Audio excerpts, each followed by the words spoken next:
Hi, welcome to another episode of Hot Takes.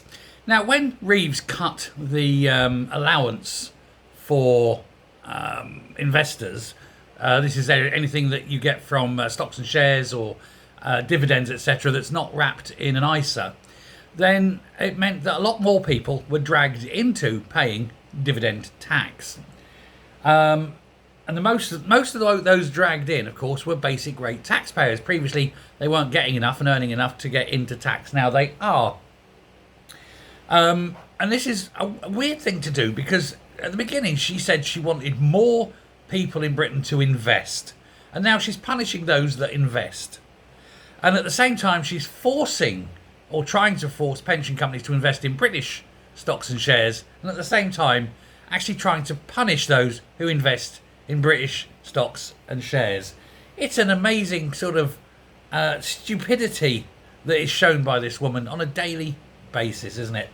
A Freedom of Information request from HMRC. It was asked for by a company called Quilter, who are a wealth management company, shows that the Tories' decision to cut the dividend tax-free allowance from 2,000 to 1,000 in April 2023, then down to 500 last year, has dragged millions into payment. And now, of course, she's getting rid of all of that, and even more are going in. And she's determined to do it, even though people are saying this will actually divest people of the ability to earn. They just look at this, see the tax, and just go, no, I won't bother. It's estimated it's going to be around 3.7 million people dragged into this tax. And it isn't actually going to raise a whole load of money. Another thing she's looking at doing is increasing the rate of tax on dividends.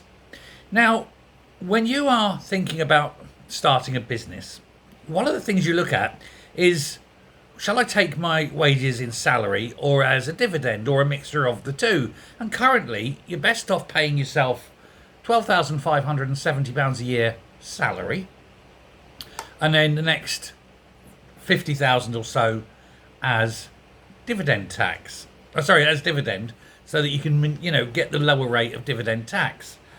But if that stops and is taken away, or the rate is increased, then that will actually stop people from thinking about starting businesses. It may reduce the number of businesses that are starting, which means fewer entrepreneurs, less investment, less job creation, and generally the country going down the pan slightly faster than if she'd have left the bloody thing alone.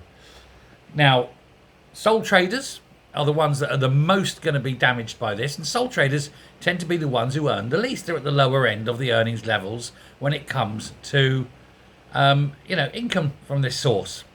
So Labour, the party that was set up to help those at the bottom, is actively punishing those at the bottom. Of course, the wealthy don't care. They've got their funds abroad, where they're not subjected to all this tax, because they're not stupid. What can you do, eh?